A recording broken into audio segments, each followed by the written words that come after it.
oli wamanyi Mukama tunakusinzanga. Oli wa buyinza Kabaka tunakusinzanga. Oli wa kitiibwa Kabaka tunakusinzanga.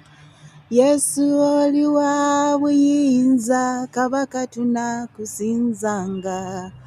Nze nakusinzanga Mukama tunakusinzanga. Yesu tunakusinzanga. Mulungi tunakusinzanga.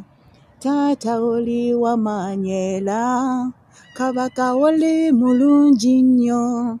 Mukwano oli wa buyinza Kabaka tunakusinzanga.